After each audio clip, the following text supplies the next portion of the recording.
Hi friends, welcome back to Sabaya kitchen. இன்னைக்கு நம்ம கிச்சனில் என்ன பண்ண போகிறோன்னா ரெஸ்டாரண்ட் ஸ்டைல் சிக்கன் நூடுல்ஸ் எப்படி செய்கிறதுன்னு பார்க்கலாம். அதுக்கு முன்னாடி நம்ம சேனலை புதுசாக பார்க்குறீங்கன்னா சப்ஸ்கிரைப் பண்ணி பெல் பட்டனை கிளிக் பண்ணி மறக்காமல் ஆல் கொடுங்க. நான் போடுற புது வீடியோ எல்லாமே உங்களுக்கு உடனே வரும். தேவையான பொருள், நான் இன்றைக்கி 2 நூடுல்ஸ் பேக்கெட்டை நல்ல தண்ணியில் வேக வைக்க போகிறேன். அதை நல்லா நொறுக்கி விட்டு சேர்த்துக்கோங்க. சேர்த்துட்டு அது கூட உப்பு, அதுக்கு தேவையான அளவு உப்பும் 3 டீஸ்பூன் அளவுக்கு ஆயிலும் சேர்த்து வேக வச்சு எடுத்துக்கோங்க.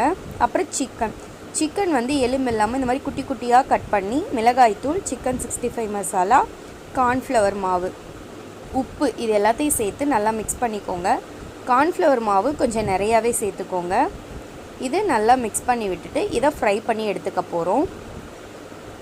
இது இந்த மாதிரி மொத்தமாகவே போட்டு எடுத்துக்கோங்க. ஃப்ரை ஆன பிறகு நம்ம எடுத்து குட்டி குட்டியாக பிச்சு விட்டுக்கலாம், கட் பண்ணி கூட எடுத்துக்கலாம்.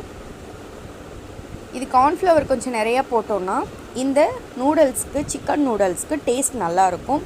ஸோ இதை நல்லா கலர் வேணும்னா நீங்கள் கலர் பொடி கூட சேர்த்துக்கலாம். நான் இன்றைக்கி கலர் பொடி சேர்க்கல. இந்த மாதிரி குட்டி குட்டியாக பிச்சு விட்டு ஆறின பிறகு கட் பண்ணி எடுத்துக்கோங்க. இப்போ இது கூட என்ன வெஜ் இருக்கோ உங்ககிட்ட அதை சேர்த்துக்கோங்க. கோஸ், பீன்ஸ், கேரட் இது 3 நான் இன்றைக்கி எடுத்திருக்கேன். கேப்சிகம் இருந்தால் கூட அதையும் எடுத்துக்கோங்க.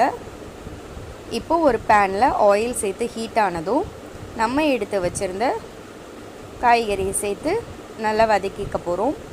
ரொம்ப வதக்க வேண்டாம், ஒரு 75% குக் ஆனால் போதும். ஏன்னா ஃப்ரைட் ரைஸ் அப்புறம் ஃப்ரை நூடுல்ஸ் இதுக்கெலாம் வந்து இந்த மாதிரி வெஜ் இருந்தால் தான் நல்லாயிருக்கும்.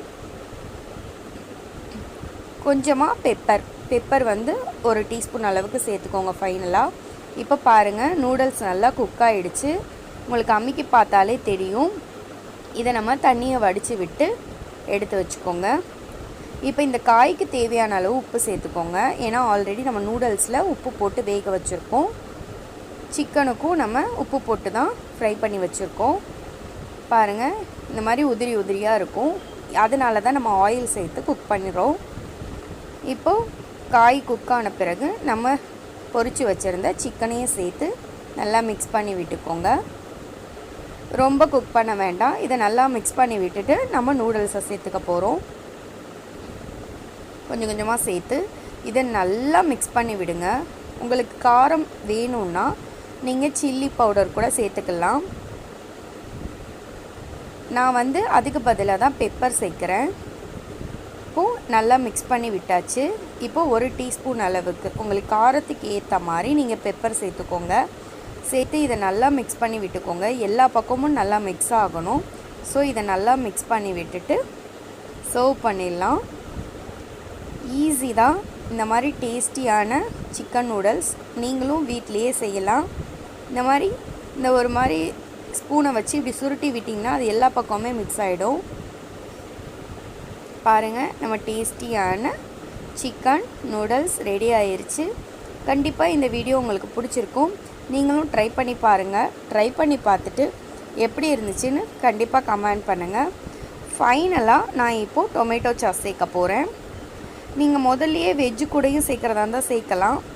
பட் நம்ம சாப்பிடும்போது டொமேட்டோ சாஸ் சேர்த்து சாப்பிடுவோம். அதுக்கு பதிலாக நீங்கள் ஃபைனலாக எல்லாம் குக் பண்ணி ரெடி ஆன பிறகு கொஞ்சமாக சேர்த்து மிக்ஸ் பண்ணி விட்டிங்கன்னா அந்த ஃப்ளேவர் வந்து உங்களுக்கு இருந்துகிட்டே இருக்கும்.